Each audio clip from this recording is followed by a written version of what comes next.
Ayan po at isa pong makapanindig balahibong lihim ang natuklasan natin dito sa mag-asawang aswang na kung saan tawagin ay Dr. Bayag din po. At naku po, pag ito po ay mapanood ninyo ay talagang maging kayo ay maninindig ang balahibo. Imagine ninyo itong si Darlene na tumira dyan sa kanilang bahay, dyan kina aswang. Ay 10 years old lang po pala ito. At yan po ay inuutosan na nitong mag-asawang aswang na ito na manghingi ng pira sa sponsor. Ang matindi pa po dito ay wala po siyang natitikman ni Sintabos ayon dito sa kanyang ate na si Marian. At wala naman po daw ibinibigay itong mag-asawang aswang na ito doon sa mga kinukuliktang pira or pinapadala ng sponsor na pira para dito kay Darlene. So dito po ay child abuse po ito kung tutuusin, dahil nga po imaginin mo 10 years old lang po ito pero tuturuan niya yung bata, tuturuan nila ng bata na para manghuthot or mang-scam sa kanilang mga sponsor.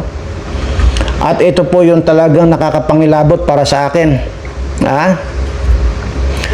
Kukunin mo dyan sa bahay mo ang isang bata tapos gagamitin mo sa kalukuhan mo. At kaya nga po sinasabi niya itong si Marian na talagang pinaggagamit lang daw itong si Darlene na ito sa panghuhot-hot sa mga sponsor. At maliban po dyan dahil masama rin daw po ang ugali nitong mag-asawa nito. Pareho daw pong masama ang ugali nito. So ibig sabihin, ang pagkakasabi po nitong Darlene dito sa kanyang ate na si Marian, ayan pong mga mag-asawa na yan ay napaka-plastic. So ibig sabihin, ano ba ang mas higit doon sa plastic? Di urukan. Ayan, urukan daw po itong dalawang mag-asawang aswang na ito. Imaginin mo, parang walang pagkakaiba ito doon sa mga sindikato diyan sa Metro Manila na iipunin nila ng mga badyaw or either yung mga katutubo at paglilimusin diyan sa Metro Manila, lalo na pagkapasko. So wala pong pagkakaiba itong Dr. Aswang na ito na mag-asawa dito sa mga sindikato ng mga pinapaikot nilang mga katutubo dyan sa Metro Manila na nanghihingi ng pira. Ayan po. So ibig sabihin po ay magmula nung una wala na si Darlene sa kanila, dahil hindi na raw kaya ni Darlene ang pag-uugali nitong mag-asawang ito, ay wala na raw po palang malaman. Kaya pala nung nakaraan nag-iiyak itong si Bayag at sinasabi na hindi niyo man lang ako tanungin kung may kinakain pa ako. Ayun pala yun. So doon lang pala umaasa sa sponsor ito at doon lang umaasa doon sa hinihingi nila dyan sa sponsor nitong si Darlene. So ibig sabihin mga kababayan, ay ginamit po, maliwanag na po na child abuse ito. Maliwanag na po yan. At ganun pa man ay nandoon pa rin po yung aking sana kung mayroong pong pwedeng mag-volunteer na pumunta at kausapin itong mga batang ito, maging yung nanay nila, na magbibigay po ako ng tulong sa kanila, lalo na pagdating sa abogado, para po masampahan na ng kaso itong ng balahura sa batang ito. At sa totoo lang po ay talagang walang puwang sa mundo itong mga ganitong klaseng tao. At pero doon sa mga video niya, ang sinasabi niya ay papabalik daw, ay papasingil daw kay Beyonce yung mga kinita, lalo na itong si Bupel At yan po yung mga pinagmamalaki nito. Ay paano naman yon? Ay kaya nga po mga kaibigan, kung meron po nakakakilala dito, sabi ko nga po, ay makipag-usap po kayo at saka na ako makipag-usap pagka yung tipong lutong-luto na, saka ako pupunta dyan para liwanagin ko sa kanila. Kasi kung yan ang sinasabi niya na pwedeng bawiin o kunin yung mga kinita ni Bupil sa pagtapik dito kay Beyonce, di pwede rin po natin kunin yung kinita nito doon sa pagbablog niya dito kay Darlene. At dito po sa mga magkakapatid dito, si Marian, si Chloe, blinag po niya yan. At so bawiin din po natin yung kung ano po yung sinasabi niyang mga kita raw ni Bupil at kung sino pang mga reaktor ay babawiin, ipapabawi daw niya kay Beyonce. So, ganun. Di pabawi rin natin yung kinita nito kay Darlene, Marian at saka kay Chloe.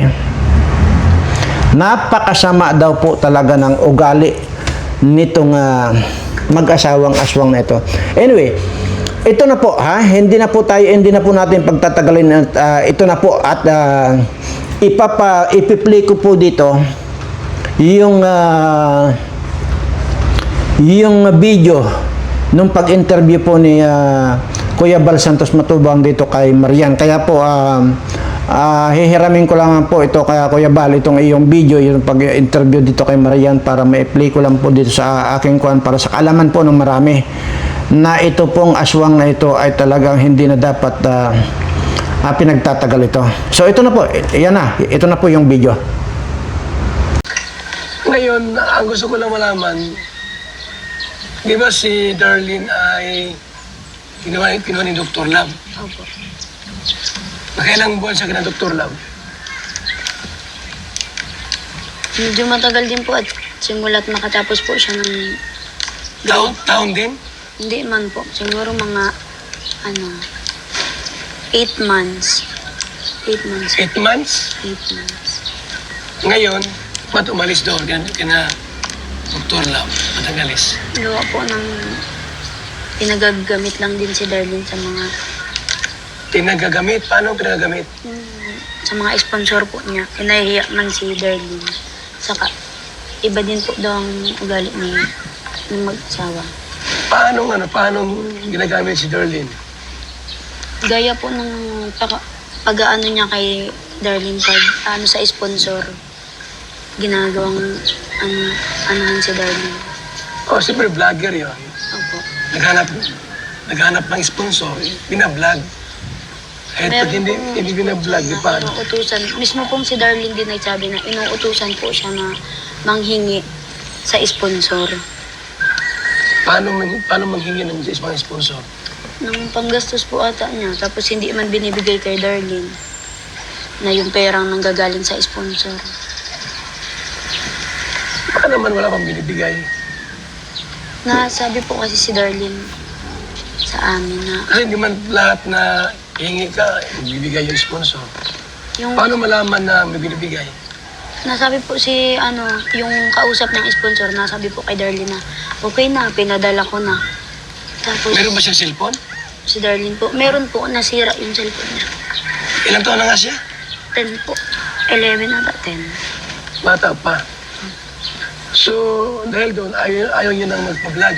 Ayaw na po. Kaya umalis na doon. Opo, nag-alis na din si Darlene. Ano yung pag-ieskwela niya? Kay mama na lang po ulit ate. Kasi yung vlog ni, yung asawa ni Dr. Love, pinuntahan baga, Pinuntahan po yun. Nag-chat na po ako talaga doon na Dr. Love, hindi na daw po mabalik sa inyo si Darlene at ayaw na daw po. Sabi ko, pasensya na po kayo, salamat na lang sa lahat.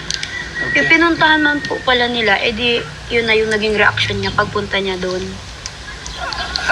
kasi ang kwento, nag-text daw kayo. Nag-text po ako umaga pa. Mm. Ngayon po, nag-reply sila mga bandang nag-chat pa ako mga 7 or 8. Anong text mo? Sabi ko, Dr. Love, anong oras niyo po susunduin si Darlene?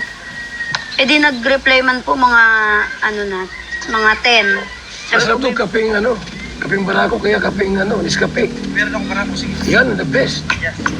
Pag itong nasa labas, ang busy, baka busy na yun.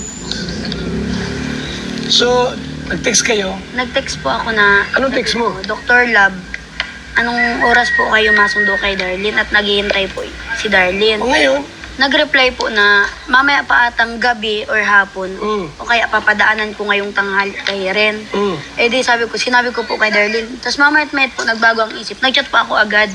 Sabi ko, Dr. Lab, hindi na daw po babalik si Darlene. Wala po akong magagawa kasi kung talaga... nabasa naman yung text mo. Opo, nabasa niya po iyon. Tapos mamaya po nag-reply siya na andun na daw sa labas. O kasi simple, alam naman na basta ganun lang. Dapat klaro. Ma-confirm bakit hindi nasasama. Kasi umaga nag-text ka na kapasundo. Opo. Tapos ang ginawa mo ay pinalam mo kay Darlene, ayaw na pala niya magpasundo. Tinext mo si Dr. Lam, Opo. na wag na. Kung let's say, talaga pupunta roon para i-confirm bakit hindi na pupunta. Anong dahilan dahil doon? Ginagamit lang siya?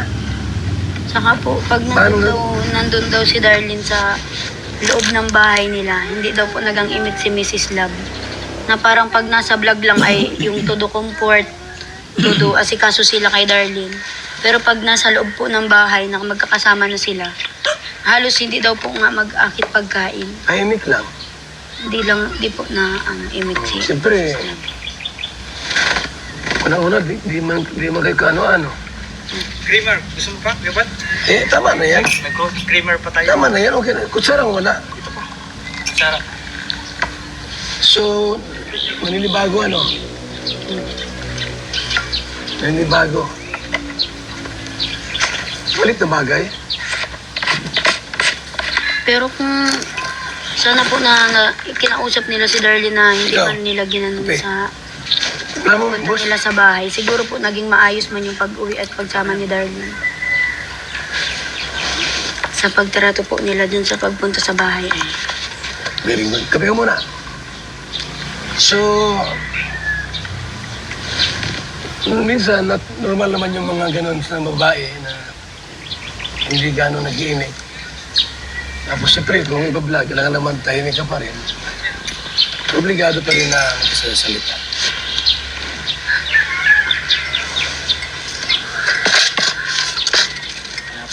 Kasi ang vlogger, parang artista din yan. Sa totoong buhay, tahimik. Okay, madaldal. Tapos iba sa kamera. May mga vlogger, may mga artista na sa kamera, mabait. Pero sa totoong buhay, masungit. Meron naman iba, masungit sa kamera, pero sa totoong buhay, parang ngiti.